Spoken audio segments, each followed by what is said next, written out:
I've deployed 3 times to Afghanistan. I went back in '03 with the 101st. When I went the first time, we were the first Army unit into Kandahar. So that was tent living. You know, the bathrooms were holes in the ground that you had to fill in. You're burning your things. You're eating MREs for a couple months.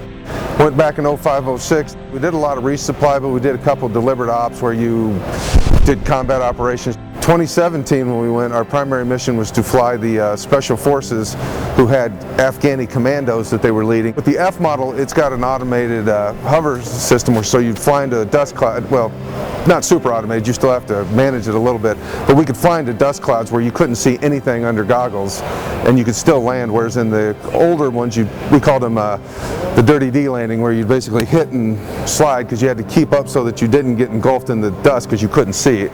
And then 11, 12 is when when the shoot down happened. I didn't go in 11 and 12 because I had been promoted out of the unit.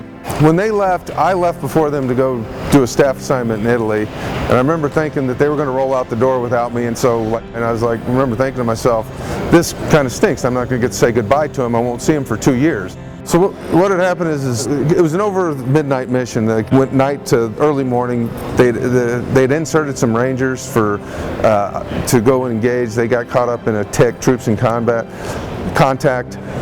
The SEALs were sent in as the backup or to reinforce them. And unfortunately, they were flying in and they flew into the range of a guy that just took a shot at the noise. And when I was at home, when the shoot down happened, I kind of wasn't hearing anything, so I called the rear detachment commander. I said, "Hey, everything okay?" And he just kind of had a curt answer, and that's when I kind of knew that it was probably one of ours. The worst part is when you're back here, you feel helpless. Bennett, I knew the least, or him and Spencer I didn't know as well because I wasn't in the unit as much when they were there. He was a good kid that really wanted to be a good aviation soldier.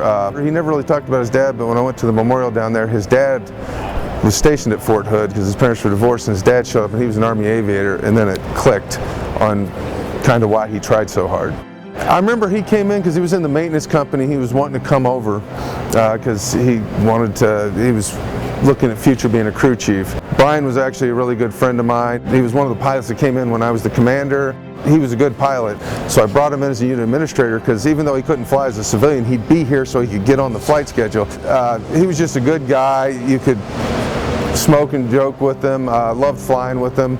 In fact, there's a YouTube video going around where we inserted the pace car at the Texas Motor Speedway, and he was my pilot or co-pilot on that mission. So that's probably the coolest thing I've ever done in the Army, and it's sad that my greatest memory is also tied to one of my saddest because he was probably my closest friend that I've lost in the entire war.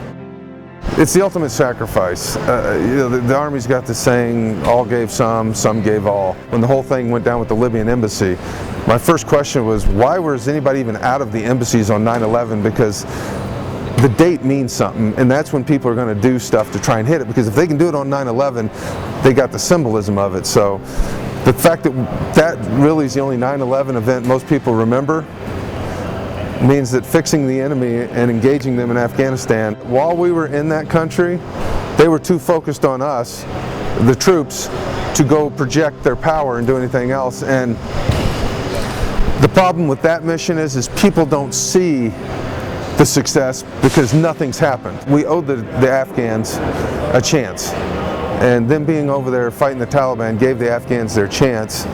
And just because they couldn't cross the finish line, everybody's given somebody a chance that failed, but you still felt you owed them the chance. A lot of people that were bad people are no longer around because of the missions they did. So they put in perspective what putting on this uniform is about. You take risks to help others.